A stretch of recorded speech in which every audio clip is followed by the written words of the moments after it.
시편입니다. 하나님이여 내게 은혜를 베푸소서. 사람이 나를 삼키려고 종일 치며 압제하나이다. 내 원수가 종일 나를 삼키려 하며 나를 교만하게 치는 자들이 많사오니 내가 두려워하는 날에는 내가 주를 의지하리이다. 내가 하나님을 의지하고 그 말씀을 찬송하올지라. 내가 하나님을 의지하였은즉 두려워하지 아니하리니 혈육을 가진 사람이 내게 어찌하리까. 그들이 종일 내 말을 곡해하며 나를 치는 그들의 모든 생각은 사악이라. 그들이 내 생명을 엿보았던 것과 같이 또 모여 숨어 내 발자취를 지켜보나이다. 그들이 악을 행하고야 안전하오리까. 하나님이여 분노하사 못 백성을 낮추소서. 나의 유리함을 주께서 계수하셨사오니 나의 눈물을 주의 병에 담으소서. 이것이 주의 책에 기록되지 아니하나이까. 내가 아뢰는 날에 내 원수들이 물러가리니 이것으로 하나님이 내 편이심을 내가 아나이다. 하나님을 의지하며 그의 말씀을 찬송하며 여호와를 의지하여 그의 말씀을 찬송하리이다. 내가 하나님을 의지하였은즉 두려워하지 아니하리니 사람이 내게 어찌하리이까.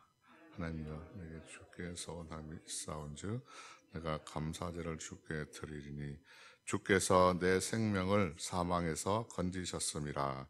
주께서 나로 하나님 앞 생명의 빛에 다니게 하시려고 실족하지 아니하게 하지 아니하셨나이까.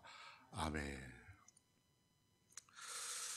오늘 시편 66편의 시는 다윗이 블레셋 사람들에게 잡혀서 생과 사의 갈림길에서 몸부림치고 있는 상황에 하나님을 의지하며 기도하고 있는 모습을 보게 됩니다.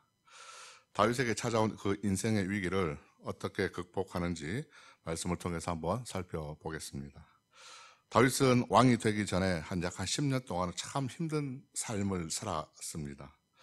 그의 나이가 이때 한 20대에서 한 30세 정도로 젊을 때이죠. 사울로부터 늘 쫓겨다니고 마을 주민들이 고발해서 그는 한 곳에 오래 정착하지 못했습니다. 그리고 늘 도망다니는 삶을 살아야 했습니다. 다윗이 왕이 되기 전에는 항상 쫓기는 삶을 살아야 했죠. 그러나 다윗은 이런 상황 가운데도 하나님을 향한 찬양을 멈추지 않았습니다. 150편의 시 가운데 다윗이 지은 시가 한 73개가 됩니다. 그런데 대부분의 시가 다윗이 왕이 되기 전에 그의 삶이 힘들 때 지은 시거든요. 56편도 마찬가지로 인생의 깊은 삶의 고난 가운데 지어진 시입니다. 우리는 살아가면서 누구나 한 번쯤은 인생의 가장 힘들 때를 맞이하지요. 내 인생이 가장 처절할 때, 내 인생이 가장 밑바닥이라고 생각할 때가 있을 것입니다. 그럴 때 다윗이 지금 마찬가지 다윗이 또 인생의 가장 힘들 때를 맞이했습니다. 그것을 알 수 있는 것이 제목에 보면 이렇게 표기하죠. 다윗이 가드에서 블레셋인에게 잡힌 때라고 적혀 있습니다. 성경에는요, 다윗이 블레셋의 5개 국가 중에, 여기는 도시국가입니다. 5개 도시국가 중에 하나인 이 가드에서 블레셋 사람이 붙잡힌 그 사건이 어떤 것인지 자세하게는 내용이 알려지지 않습니다. 그러나 우리가 사무엘상을 보게 되면은 27장과 29장을 보게 되면은 이제 추측이 가능합니다. 다윗이 사울의 추격을 피해서 가드의 군주 아래 숨어 있을 때 블레셋 이 신하들이 다윗을 해칠 음모를 꾸밀 때 지어진 시로 볼 수가 있습니다. 그러니까 온갖 대적들이 다윗을 지금 위협하고 죽이려는 상황 가운데 있습니다. 다윗이 목동 시절에 나이도 어리고 그는 혈기도 지금 왕성할 때 물맷돌로 블레셋 장군 이 골리앗을 죽인 사건은 이 블레셋 사람들에게는 엄청난 충격이었던 것입니다. 그래서 다윗은 늘 신변의 위협을 당하고 살 수밖에 없죠. 다윗은 그런 삶 가운데 수금을 틀어서 자신의 처지를 생각하면서 비탄의 시를 노래했습니다. 자신의 신세를 탄식하면서 깊은 고난의 삶 가운데 하나님의 구원을 확신하면서 늘 주님을 찬양했죠. 이런 다윗의 노래, 이 바로 시, 이것이 자신의 신앙 고백이자 기도였던 것입니다. 다윗의 시를 통해서 오늘 하나님께 드리는 그 기도의 모습을 우리가 말씀을 통해서 한번 좀 자세히 한번 살펴보려고 합니다. 먼저 다윗은 고난에 있을 때 어떻게 했을까? 제일 먼저 하나님의 은혜에 의지해서 기도하는 모습을 보게 됩니다. 1절에 보시면 하나님이여 내게 은혜를 베푸소서 사람이 나를 삼키려고 종일 치며 압제하나이다 라고 했습니다. 다윗은 지금 블레셋 사람들에게 시달리고 있습니다. 다윗을 죽이기 위해서 그를 호시탐탐 노리고 있는 가운데 다윗은 온종일 그들의 눈을 피해서 도망을 다녀야 됩니다. 언제 그들에게 죽임을 당할지는 알 수가 없습니다. 그런 가운데 다윗은 제일 먼저 하나님의 은혜를 바라보고 기도합니다. 다윗은 자신의 힘과 의지로 할 수 있는 모든 노력을 다 해봐왔습니다. 인간이 할 수 있는 방법은 다 해봤지만은 그는 한계에 온 것입니다. 이런 가운데 그가 할 수 있는 것이 무엇일까요? 하나님의 은혜를 바라보는 것이었습니다. 하나님의 은혜는 다윗에게는 최후의 수단이자 생명과도 같을 것입니다. 그러나 하나님의 은혜를 바라보는 것은 신앙의 출발이자 문제 해결의 시작인 것입니다. 다윗은 얼마나 답답한 심정으로 하나님의 은혜를 의지하고 있는지 잘 보여주고 있죠. 하나님의 은혜를 구하는 것은 하나님 앞에 철저하게 항복하는 것입니다.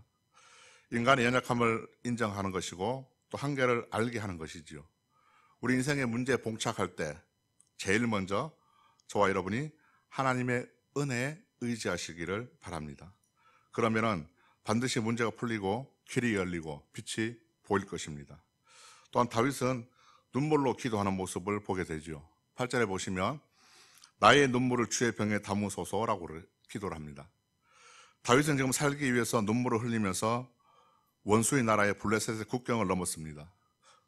다윗은 피눈물을 흘리면서 도망을 다녀야 됐고 그럴 때마다 눈물을 흘리면서 하나님께 구원에 위해서 기도했던 것입니다. 다윗은 환난 가운데서 부러질 때마다 흘린 그 눈물은 가슴을 찢을 듯한 아픔과 또 간절함이 눈물 속에 배어 있고 그런 그의 간구를 하나님께 기억해 주시고 그렇게 기억해 달라고 간구하는 것입니다. 이런 눈물의 기도 또 간절하고 절실하게 드리는 기도는 하나님께서 절대 외면하지 않으신다는 것을 꼭 기억하시기를 바랍니다. 그 이유가 무엇입니까? 하나님은 자비와 긍휼이 많으신 분이시기 때문이죠. 또한 다윗은 인생의 절망 가운데 응답을 확신하면서 믿음으로 끝까지 기도하는 모습을 보게 됩니다.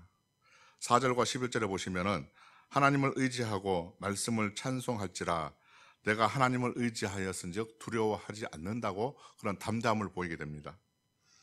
다윗은요 하나님께서 자신을 보호하시고 인간의 생사와 화복을 주관하시는 분이심을 확신하고 있습니다.